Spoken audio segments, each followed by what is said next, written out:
what inspired you to get into acting? What matters is the story and how you craft it. You answered a lot of the questions already with that one answer, so that's fine. You come to me and you pitch me a script, and I think that the script doesn't make sense to me because I can't, in my mind, process this. That doesn't mean it's not a great movie. That just means it's not a great movie for me. And what happens is I feel like people get deterred very easily. Like somebody says no, and then they're like, oh, my movie sucks, or I'm kind of down. And you can't. It's got to go the other way. They got to light the fire in you to say, well, that person said no, but there's 100 other people down the road, and somebody's going to say yes. And I feel like young filmmakers have to know that there is going to be a sacrifice along the way, you know, of yourself, of your ego, of your pride. You belong to me. You understand what I'm saying? Now lift up that skirt. No.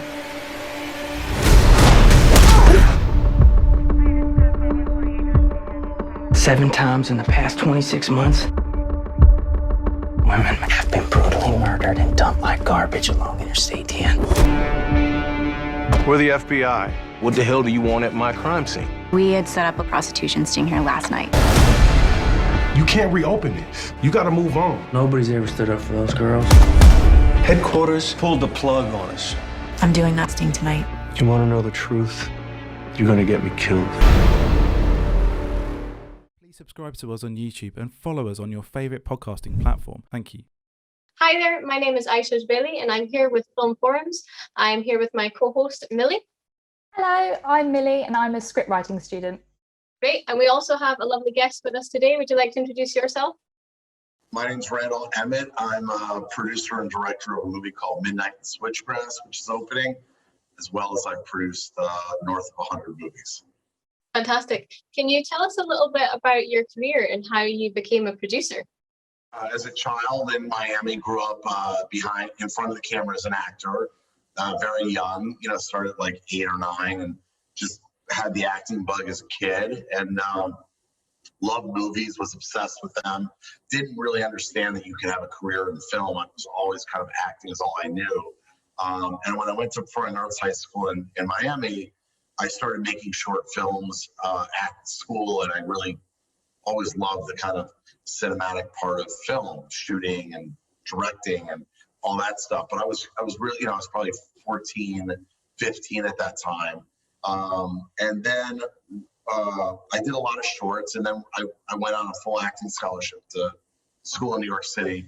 And when I was there, I worked on a movie as a PA that summer, and I never understood why, when I worked as a kid as an actor, I'd be on a movie set, why they'd make me go home after a certain amount of hours.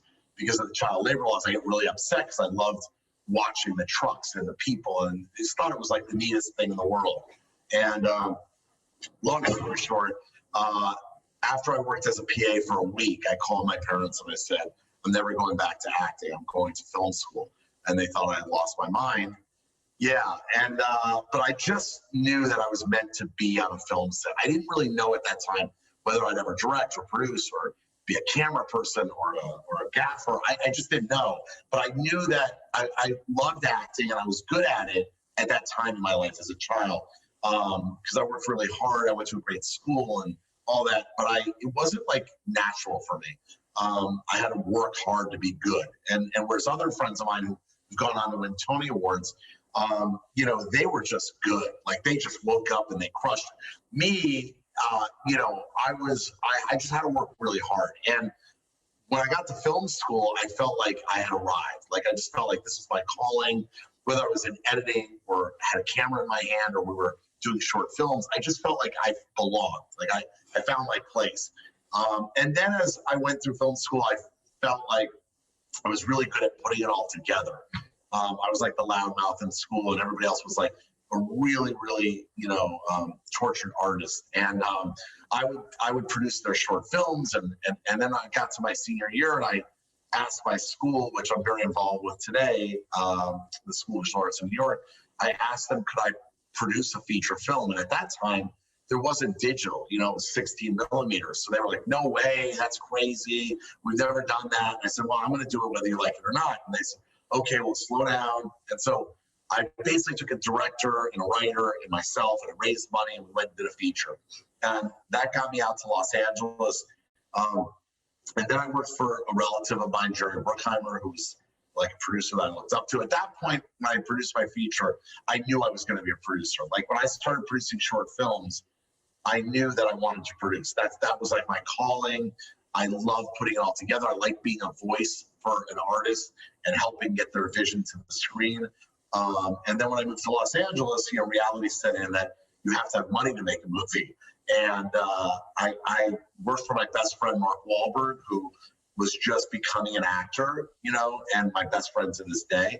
And he only had done like Fear and Renaissance Man, like smaller films. And I became his assistant. And then I went on to work at ICM as an assistant, and for my cousin Jerry Bruckheimer as an assistant. And kind of the whole time was trying to raise money to make movies, which I failed miserably for many years. And by the time I was 28, I met my partner, George Furlow, who I own my company with now 22 years. And George was the one who allowed me to make my first feature in Hollywood. He raised the money for us, and we went on to make our first film. And together now have made over 120 films. So that's kind of like a snapshot of my producer trajectory. So you mentioned that you kind of came up along with Mark Wahlberg. We've done a bunch of movies together. I just talked to him this morning. We did Lone Survivor. I produced and he starred in. I did Mile 22, Broken City, Two Guns. You know, we've done a bunch of movies together, but never as a director yet. Now, clearly, I'm pursuing him as a director. And he's on his way back to LA now, and he's going to come to the premiere Monday. But yeah, I mean, I always said our friendship is our friendship first, and then it took us probably 13 years before we made a movie together, and as a producer actor. And I said that I would rather wait till it's the right time. So it's kind of like with the directing. Like I will definitely direct him. It'll be the right project. Like he's got to say it's the right script for him. It fits me. It's the right timing for both of us, you know, and I definitely think that's coming. You know, we're both 50 years old. We've been best friends for a long time. We have fun together when we work together, but still at the end of the day, it's a business, and it's for everybody, for him and for me. Absolutely. I mean, that kind of brings me to my next question about casting. Obviously, for this film, the cast is phenomenal. How did it come about? You know, when I was considering directing, I had waited a long time to make that decision. I didn't think I was mature enough. I didn't think I was ready. And I always had said, like, I had this weird goal of mine that once we were nominated for an Oscar, once we had made over 100 movies, and both had happened with The Irishman and kind of around the same time, then I would consider creatively stepping out of my comfort zone and pushing myself to do something new that I really, really wanted to do. I felt as an artist, I was kind of dying a little bit as a producer. And so I called Emile Hirsch, who I had done a bunch of movies with, and I said, you know, I'm really considering directing. You're the first person I'm calling. Will you do a table read for me? And then I can decide if I'm ready, if this is the right project. He said, oh, I'm in for sure, no problem. So we did the table read, and like 20 minutes into the table read, I wrote on a piece of paper, will you really do this movie? I'm definitely going to direct it. And he's like, yes. And I was like, great. So he was the first person. And then my first choice was Megan Fox, who I went to her agent, who's a friend of mine. And I didn't know if I was going to get her because, you know, yes, I have a resume as a producer, but I'm a first-time director. I'm just like everybody else, you know.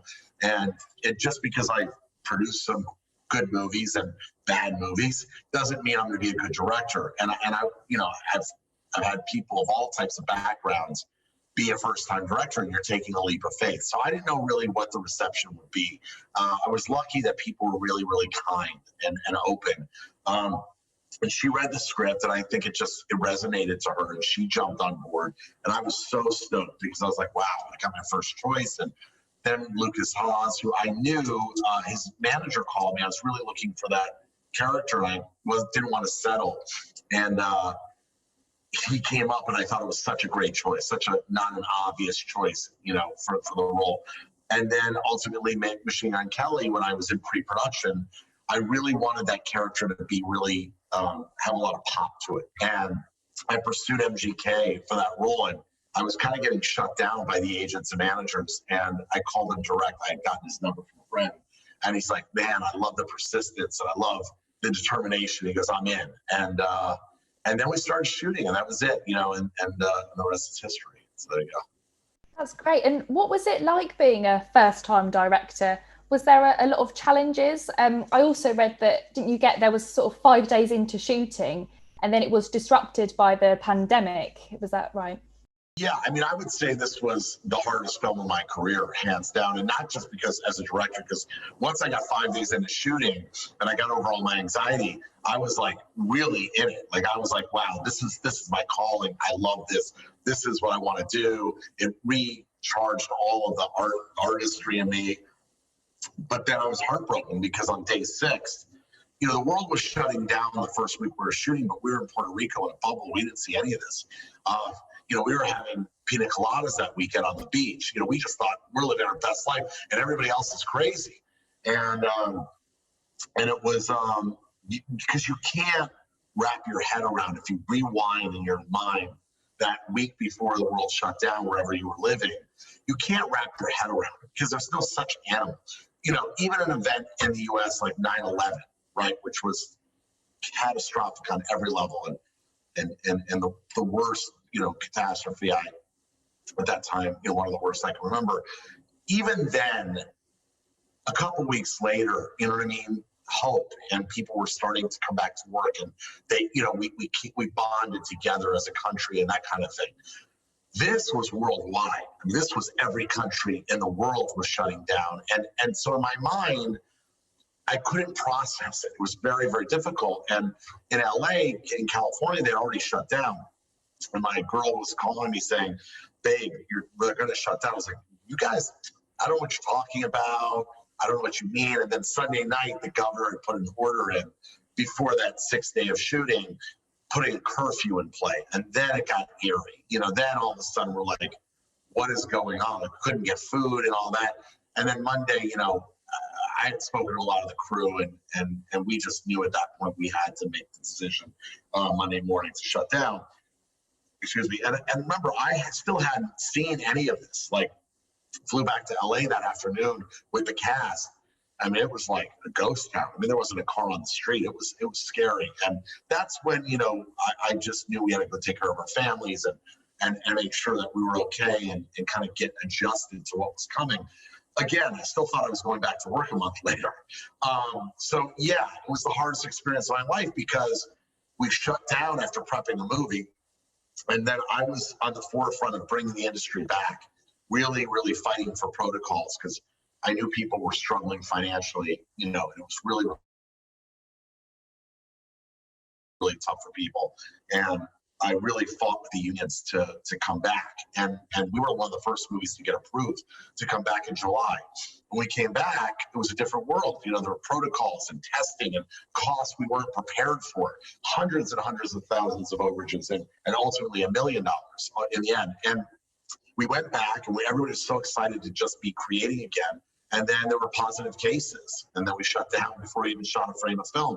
And then we were put into isolation. And that was a month. Like, we couldn't even leave. It was craziness. And then I decided that it was just too difficult to shoot out of California. Like, it was just too hard and too scary and all that. And I decided to redo the entire movie in Santa Barbara, California. I found a ranch. And I basically went to the ranch. I was really, at that point, creatively struggling because I was emotionally dealing with a worldwide pandemic like everybody else. Worried about my kids, worried about my family, and then, worried about the crew's safety. So now you have this burden as a producer director that, is it safe? Are you doing the right thing? But they all wanted to come back to work. And I felt that the protocols that SAG and IA had put into place were really strong. And so I went to Santa Barbara and I had to rebuild every set from the ground up and with a different crew. Like a lot of different crew, a couple of the same, but a lot of different crew. and start over. And it was like heartbreaking because I already done this. Like I already did this twice. And all I shot was 5 days of film. So now I'm doing it again for 3 weeks, prepping, rebuilding, redressing, trying to match things. It was brutal. And then we, thank God, were able to shoot out the entire movie in Santa Barbara, and it ended up being great because on the ranch, I had like 12 locations, all within, 500 yards of each other. So that made things really easy and really great. And in the end, it was an incredible experience, and we finished. And that was it. But it was the hardest thing I've ever done in my life because I started a movie.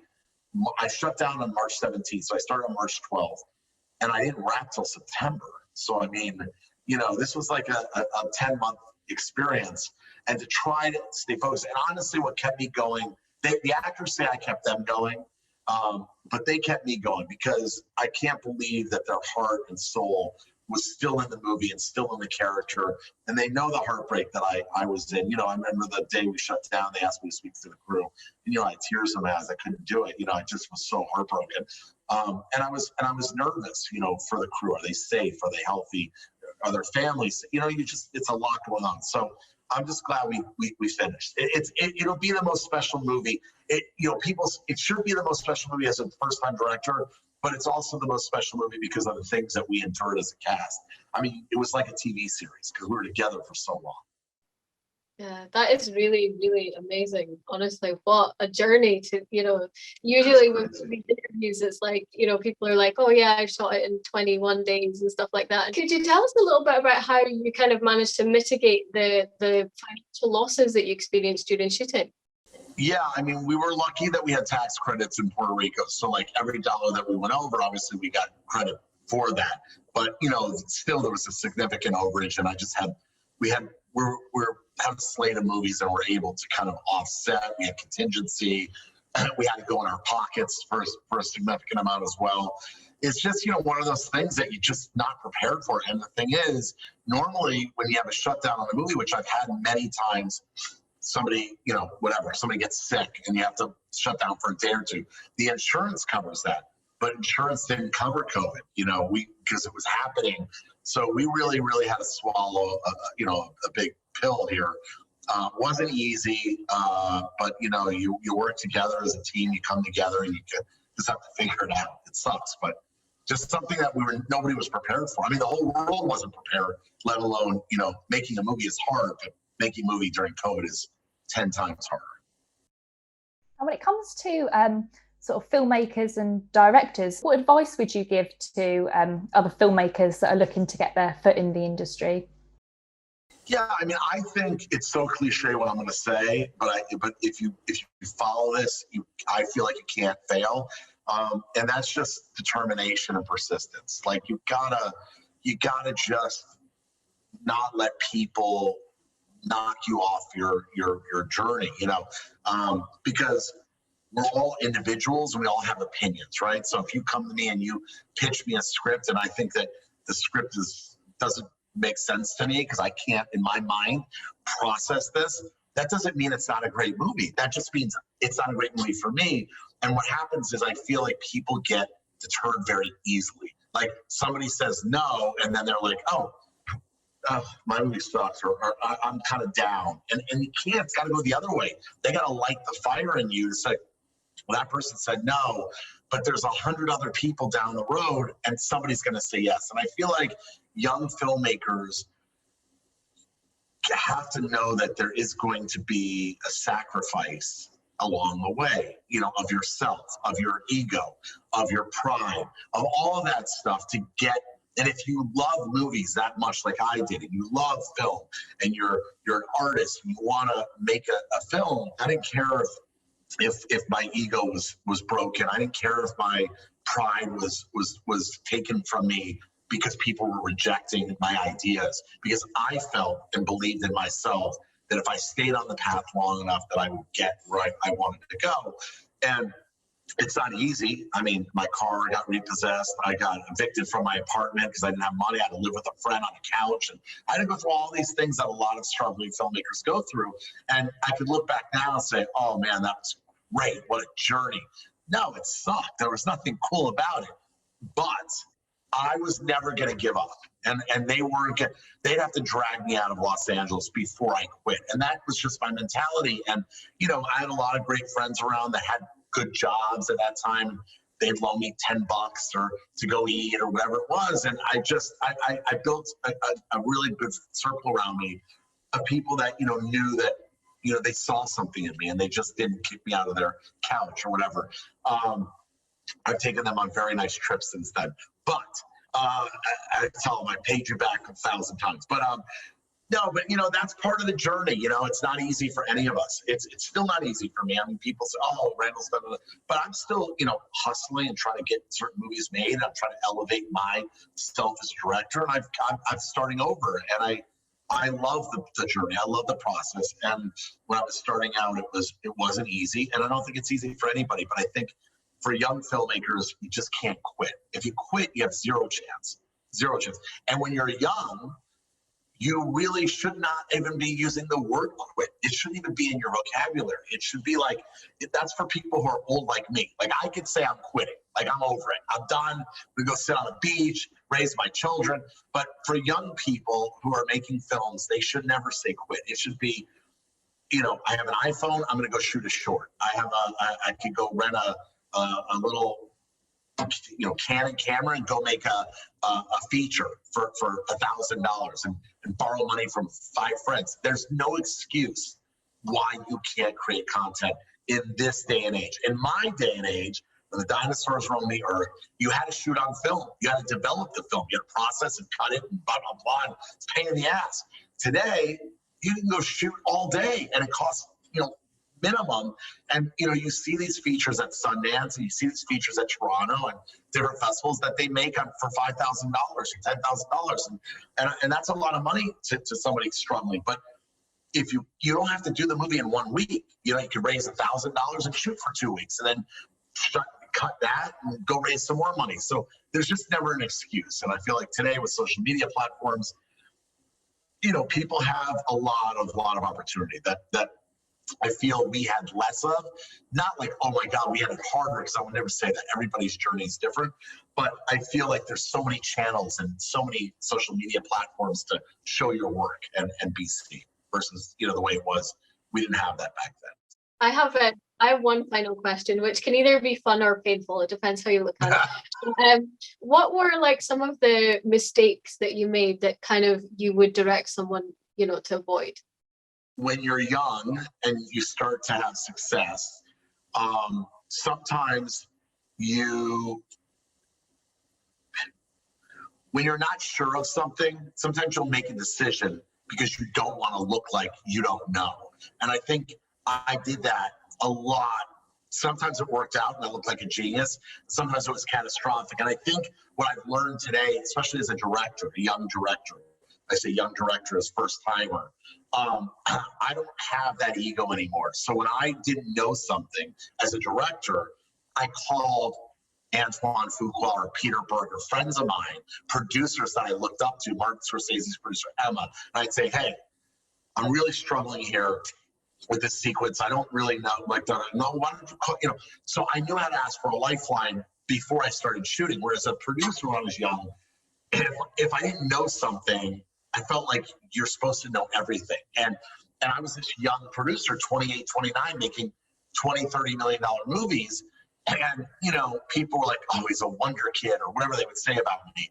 And I would make bad decisions. I would make a mistake and that would cost us sometimes. And so I would say to people, have a mentor, have people around you that you look up to. And when you get into it, as you're going through your journey, if you don't know or you want to know something, call, like pick up the phone and say, hey, I'm about to produce my first feature. I raised $3,500. I'm going to make this script. I'm not sure it's the right script.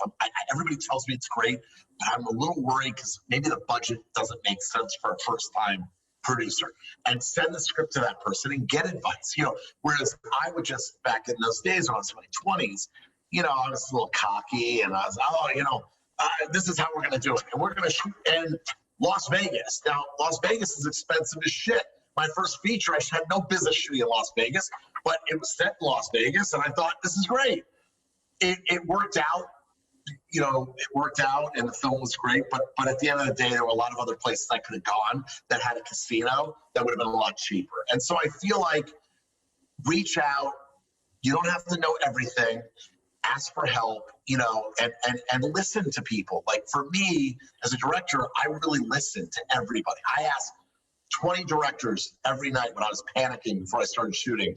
Why am I doing this? Blah, blah. And they're like, if you weren't freak out, I'd be worried. So they would give me advice and reassurance. And I said, do I need the storyboard? Because, I'm more of an actor's director, and this DP and we sketched, I just asked a lot of questions about how each director that I look up to did it, and then kind of took that and made it my own kind of process. And now I kind of created my own little thing. And when I went on to do my second movie with De Niro and Malkovich that I directed, I had kind of my thing, and as I keep going, that will evolve even more. So I think for a young producer, a young writer, a young director, you don't have to know everything. And I think that is sometimes, really kills us when we pretend, and I think sometimes it's okay to be humble and say, even though I'm in this position, even though I have this opportunity, filmmaking is a collaborative effort. We need each other. And I think that's probably the best advice I can give.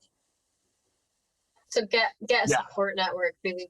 And reach out to people. Reach out to people. Call people. Don't be afraid. If you know a filmmaker or you have a friend that knows a filmmaker, there's nothing wrong with picking up the phone and saying, can you get me on the phone with this person for 10 minutes? I just love to pick their brain and just ask them a few questions because I'm about to start my first movie. I'm really freaking out. And, I'd love to hear from them. Or call somebody that's gone to a festival with a couple movies already and have them give you advice. There's so many people out there that love to share their experiences. I do it all the time with filmmakers, and I think it's one of the beautiful things about the industry. It's probably the thing I love the most is the collaboration between all people and all experience levels. Just because somebody maybe is a little farther along than somebody else doesn't mean that they can't have a conversation and learn from one another, because I'm learning every day. I have 2 interns in my office that I just sent out to go make a short film while they're here. And I told them one's going to be the producer, one's the director. Go rent the equipment. I don't want to know about it. Just I want you to have a concept. I want you to shoot it and come back. And I watched them checking out the equipment the other day.